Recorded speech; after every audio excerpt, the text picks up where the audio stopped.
Haleluya, shalom Bapak Ibu, saudara-saudari terkasih dalam Tuhan Yesus Kristus. Puji nama Tuhan. Kembali hari ini kita bersama-sama untuk memuji menyembah Tuhan di dalam suara pengharapan, Voice of Hope. Dan hari adalah hari yang spesial. Nanti ada pembicara yang luar biasa yang akan menyampaikan kebenaran firman Tuhan dan tema yang sangat-sangat relevan hari-hari ini, khususnya di anak-anak muda.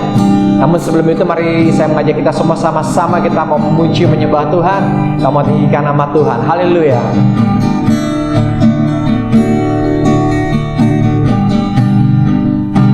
Betapa ku mencintai segala yang telah terjadi, tak pernah sendiri jalani hidup ini, selalu menyertai. Oh, betapa ku menyadari di dalam hidupku ini Kau selalu memberi rancangan terbaik oleh karena kasih.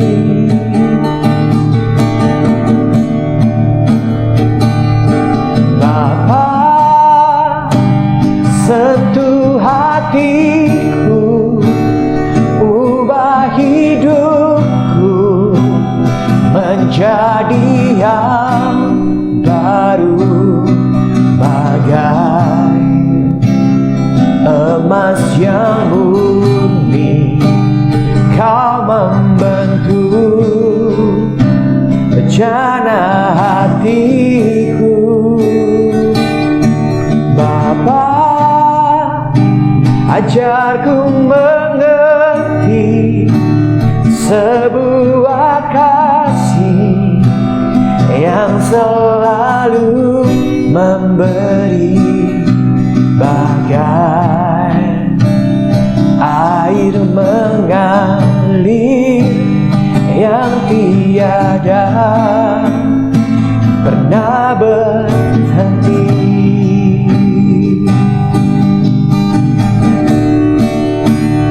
Bapa, ku menyadari dalam hidupku ini Kau selalu memberi rancangan terbaik oleh karena kasih. Oh, Bapa,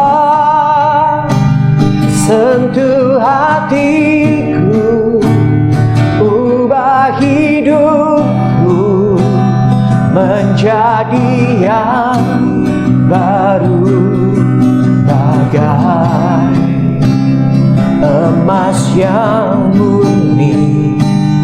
Kau membentuk rencana hatiku. Bapa, ajarku mengerti sebuah kasih yang selalu memberi, bagai air mengalir yang tiada pernah berhenti. Ya Bapa,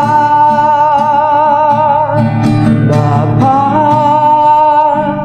sentuh hatiku, ubah hidupku menjadi yang baru, bagai emas yang murni. Kau membentuk rencana hatiku. Bapa,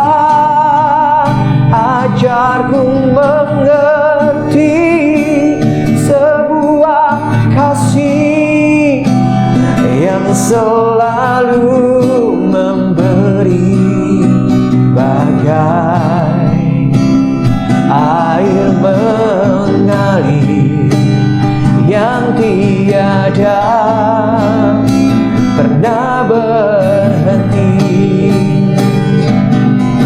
bagai air mengalir yang tiada pernah berhenti, bagai air mengalir yang tiada pernah berhenti. Terima kasih Bapa, Engkau baik buat kami, sungguh sangat baik. Engkau adalah Bapa kami yang baik, yang mengajar setiap kami arti sebuah kasih. Bukan kasih yang meminta Tuhan, bukan kasih yang mengharapkan sesuatu, bukan kasih yang timbal balik, tapi kasih yang memberi Tuhan. Sebab Engkau telah mengorbankan dirimu buat setiap kami, karena Engkau mengasihkan. Terima kasih banyak Bapa, kami ucap syukur Tuhan. Haleluya, haleluya, amin. Haleluya, puji nama Tuhan. Bapak Ibu Saudara-saudara terkasih dalam Tuhan Yesus Kristus, khususnya buat anak-anak muda. Sebentar kita mau sama-sama mendengarkan sebuah tema firman Tuhan yang luar biasa relevan hari-hari ini, yaitu tentang ghosting. Apa itu ghosting dan kenapa orang melakukan ghosting, dan bagaimana cara kita menyikapi ghosting? Yuk kita sama-sama saksikan bersama-sama. Haleluya, puji nama Tuhan. Kita saksikan. Shalom semua teman-teman, saudara-saudari yang dikasihi Tuhan, Bapak, Ibu, Saudara yang menyaksikan tayangan pada hari ini. Shalom.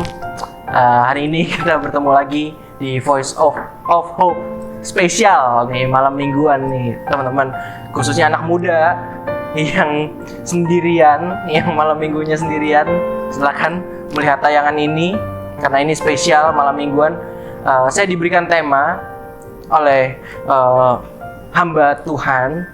Saya diberikan tema yaitu ghosting. Nah, ghosting ini anak-anak muda banget ya. Saya diminta buat bawain tema ini karena mungkin kalau pembicara-pembicara yang lain yang umurnya di atas saya biasanya nggak tahu nih apa itu ghosting gitu ya. Jadi kita mau sama-sama belajar hari ini dengan senang, dengan penuh perhatian. Kita mau sama-sama belajar tentang ghosting. Apa itu ghosting? Ketika saya mencari-cari, ketika saya melihat tayangan-tayangan di YouTube tentang ghosting, banyak sekali tayangan-tayangan yang berbicara tentang ghosting. Terima kasih buat para sosial media, terutama YouTuber yang membuat konten ghosting. Kenapa? Karena dari situ kita mengerti apa itu ghosting. Nah, saya dapati bahwa ghosting adalah sebuah istilah untuk orang yang sudah datang ke hidup kita, membuat kita nyaman, menumbuhkan perasaan, ya, kita jadi sayang, akhirnya kita jadi baper, tapi tiba-tiba dia menghilang tanpa sebab apapun. Jadi ghosting ini seseorang datang ke hidup kita, masuk ke dalam kehidupan kita, membuat nyaman. Ya biasanya perempuan-perempuan ya cepat nyaman ya. Perempuan-perempuan cepat nyaman, udah nyaman tiba-tiba tinggalin gitu, tanpa sebab dia menghilang gitu. Nah, itu arti ghosting. Nah, yang jadi pertanyaan besar nih buat teman-teman yang di ghosting, atau buat siapapun juga yang di ghosting, sedang berada dalam fase di ghosting, pasti kita sempat berpikir, kenapa saya di ghosting gitu? Kenapa dia mengghosting saya, ya kan? Orang yang di ghosting biasanya berusaha untuk mencari alasan kemana dan kenapa orang yang mengghosting kita itu lari, atau orang yang datang ke hidup kita itu lari gitu, mengghosting gitu ya. Jadi padahal kita tahu bahwa mengghosting itu sangat-sangat tidak penting. Mencari alasan kenapa kita di ghosting sebenarnya tidak penting. Karena begini, karena tidak ada hubungannya atau kepentingannya dengan kehidupan kita. Jadi buat apa kita cari-cari alasan?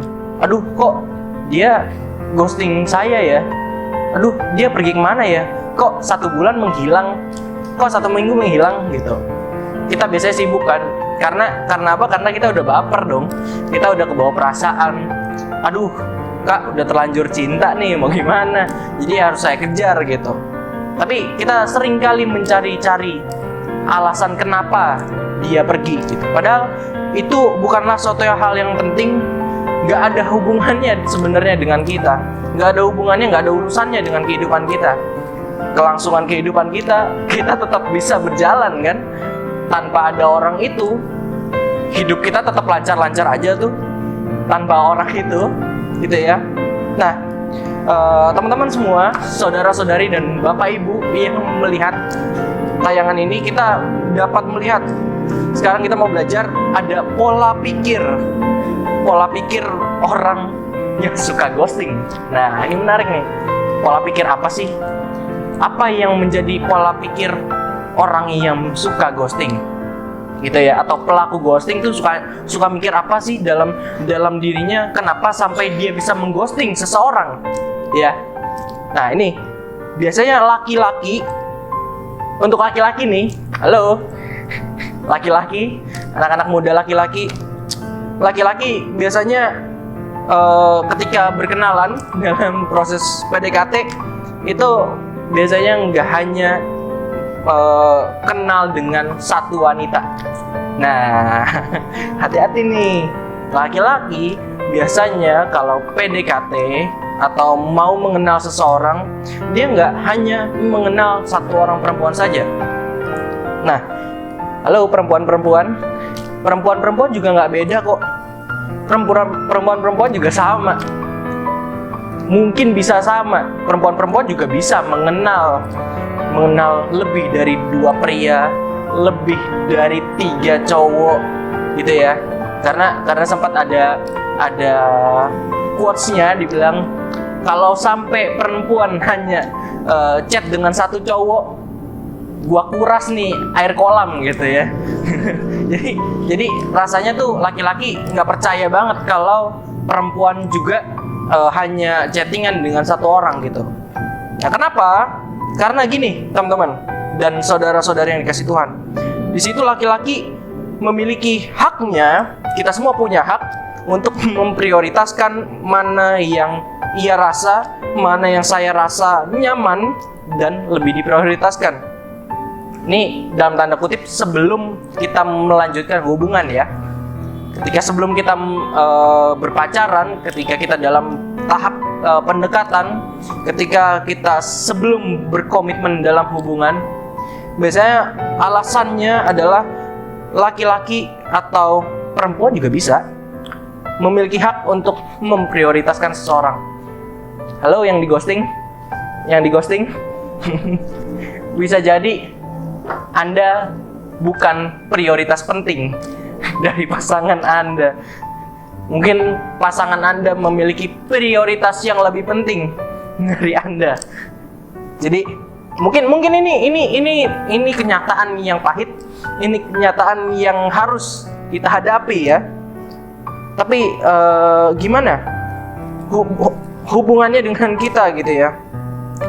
Alasan kita sebaiknya jangan mencari tahu alasan orang yang mengghosting kita adalah karena ini. Karena alasan yang dikeluarkan oleh orang tersebut atau pelaku ghosting, entah itu laki-laki, entah itu perempuan, yaitu bersifat yang pertama, pembenaran diri. Iya dong, setuju dengan saya bahwa ketika sang laki-laki ditanya, "Kamu kenapa ninggalin saya?" "Oh enggak, aku cuma sibuk kuliah kok. Aku mau UTS, aku sibuk. Aku mau UAS." Ini bukan pengalaman pribadi ya saudara, tenang aja. Jadi, tapi banyak yang terjadi di apalagi di lingkungan SMP, SMA bahkan kuliah. gitu. Banyak sekali teman-teman saya yang merasa bahwa mau ujian sekolah gitu ya, kayak kita harus putus deh, atau kayaknya saya menghilang dulu. Saya bilangnya mau ujian sekolah, mau persiapan, padahal kenal yang lain. Jadi pasti pembenaran diri itu ada. Kedua, penghakiman yang dia tunjukkan kepadamu, atau dalam kata lain, dia nyalain kita. Iya kan? Biasanya orang yang mengghosting itu kasih alasan, kamu sih kurang baik, kamu terlalu baik buat aku gitu ya, kamu kurang begini gitu, kamu nggak sesuai kriteria aku. Biasanya dia akan menyalahkan kita atas kesalahan kita, yang mungkin gue kok nggak begitu ya, saya kok nggak begitu ya, tapi kok kenapa dia berpikiran seperti itu gitu. Teman-teman, saudara-saudari yang dikasih Tuhan, Bapak Ibu Saudara, ketahuilah bahwa semuanya itu adalah alasan dibalik orang yang suka mengghosting, gitu ya. Nah, lalu pertanyaannya, bagaimana dengan kita anak-anak Tuhan? Ya kan? Bagaimana dengan kita anak-anak Tuhan? Ini menyangkut hubungan, ini menyangkut mungkin masa depan, ini menyangkut dengan relasi, pacaran. Ya. Kita bisa buka dalam Kejadian 2 ayat yang ke-18. Saudara-saudari yang dikasih Tuhan, silahkan buka Kejadian 2 ayat 18. Bunyinya begini. Tuhan Allah berfirman, "Tidak baik kalau manusia itu seorang diri saja. Aku akan menjadikan penolong baginya yang sepadan dengan dia." Amin. Bapa akan memberikan apa yang terbaik bagi anaknya. Halo bapak-bapak, bapak-bapak yang menonton tayangan ini, setuju dengan saya? Papa pasti akan memberikan yang terbaik kepada anaknya. Begitu juga Allah Bapa. Allah Bapa tahu mana yang sepadan dengan anak-anaknya.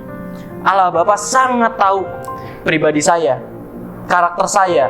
Allah Bapa sangat-sangat tahu pribadi Anda, pribadi saudara-saudari yang melihat tayangan ini. Bapak sangat tahu karakter saudara-saudari, Bapak Ibu semuanya. Bapak sangat-sangat tahu. Karena apa? Bapak yang menciptakan kita.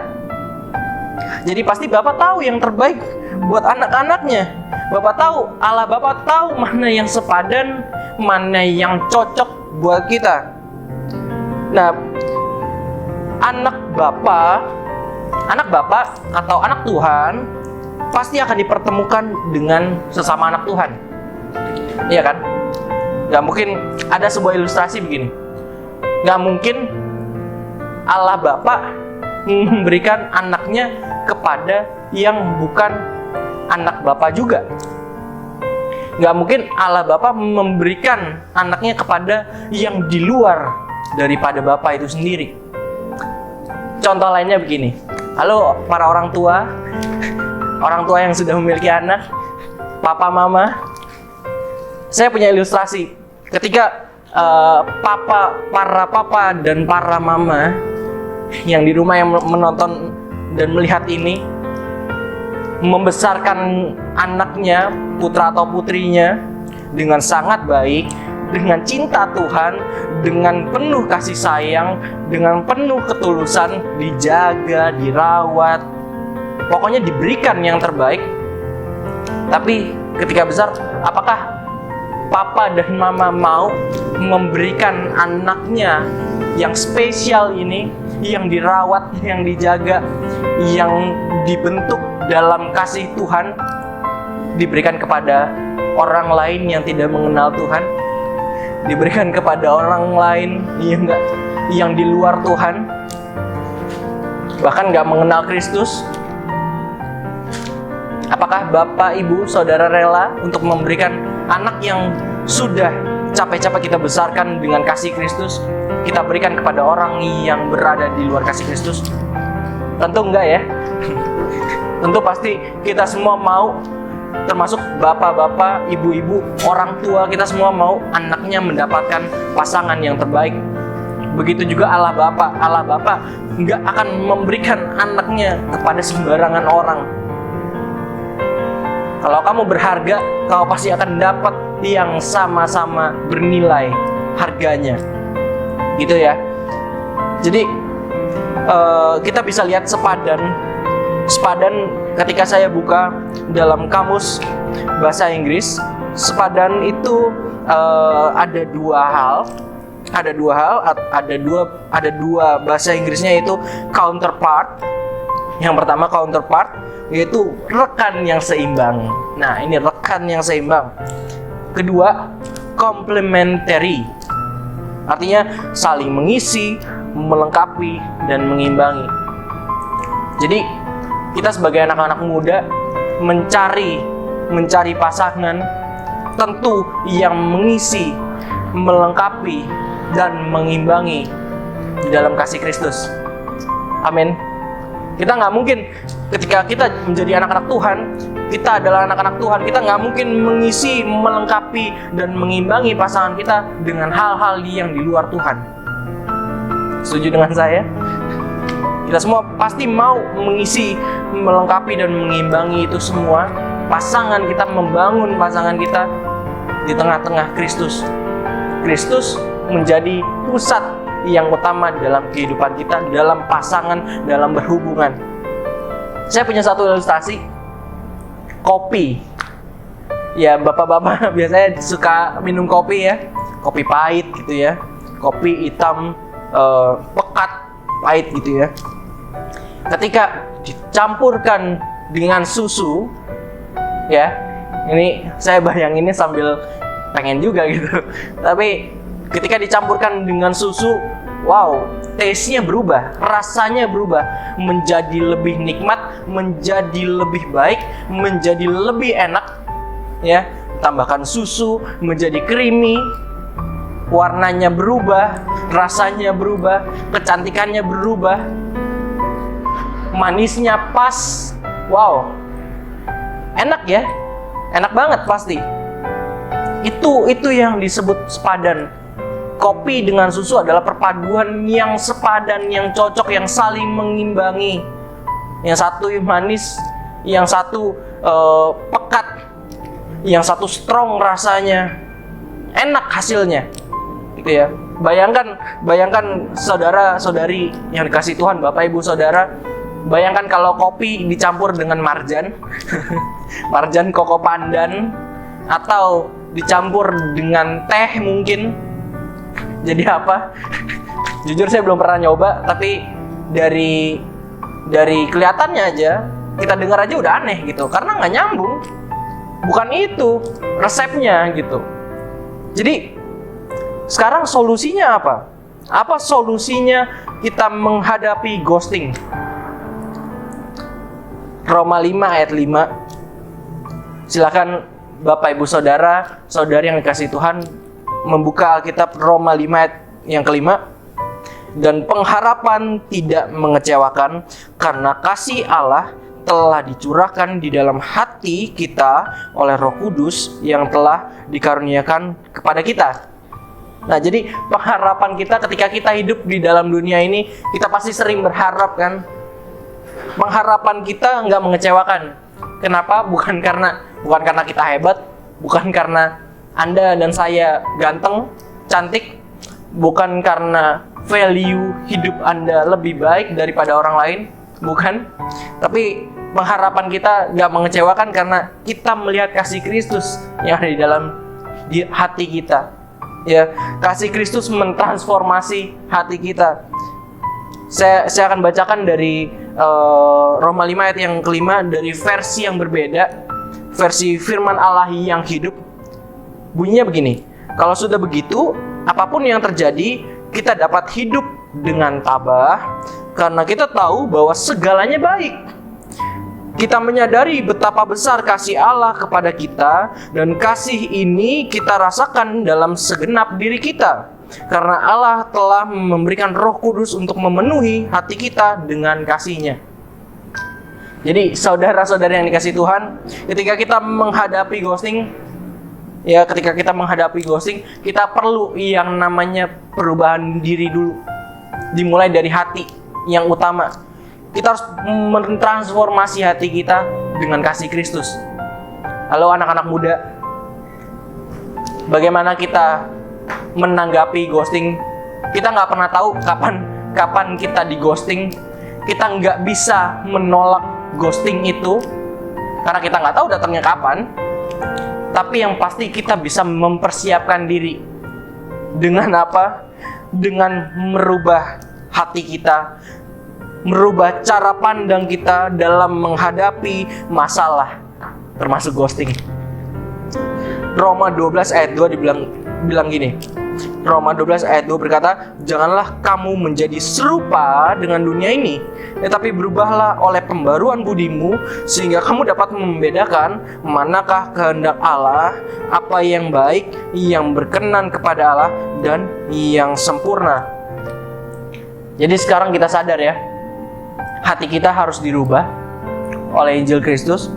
Supaya apa? Supaya kalau kita suatu saat menghadapi masalah termasuk ghosting ini sendiri, kita nggak sedih, kita nggak kecewa, kita nggak menjadi marah, kita nggak emosi, kita nggak akhirnya balas dendam. Karena banyak banget anak-anak muda yang akhirnya salah kaprah gitu ya.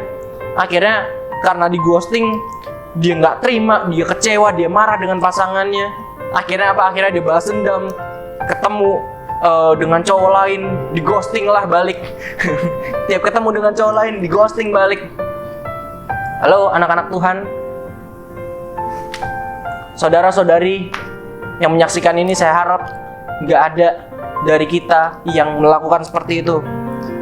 Karena sekarang kita menyadari ada kasih yang lebih besar dan sangat besar yang nggak bisa mengalahkan segala problema kehidupan kita.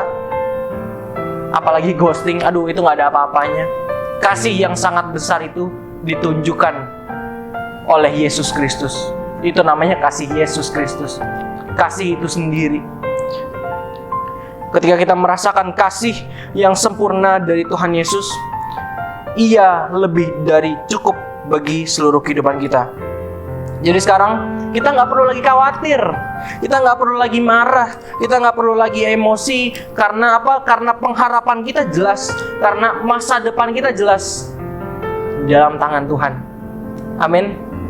Jadi malam hari ini, malam minggu ini, kita punya kekuatan yang baru dalam menghadapi masalah, apalagi masalah anak muda tentang ghosting. Nggak perlu khawatir, nggak perlu kita jatuh, nggak perlu kita down dengan masalah ghosting, nggak perlu kita merasa bersalah, nggak perlu kita mengejar-ngejar, karena bukan itu esensi dari anak Tuhan. Anak Tuhan pasti mendapatkan yang terbaik dari Tuhan. Makanya bergantung dan haraplah hanya kepada Tuhan. Amin. Mari kita berdoa. Bapa dalam surga, Tuhan Yesus, terima kasih buat malam hari ini, buat malam minggu kami sudah belajar dan mengerti apa itu ghosting. Kami sudah mengerti bagaimana kami harus menanggapinya, dan pengharapan kami hanya dalam Kristus. Terima kasih Bapak, terima kasih.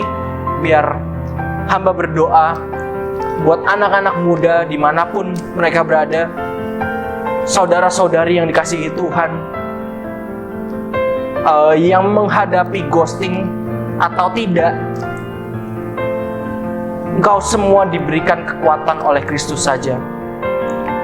Untuk para ibu, para papa dan mama, hamba berdoa biar Tuhan memberikan hikmat kepada setiap orang tua membimbing anaknya kepada kasih Kristus. Terima kasih Tuhan, terima kasih Engkau sangat baik dalam kehidupan kami.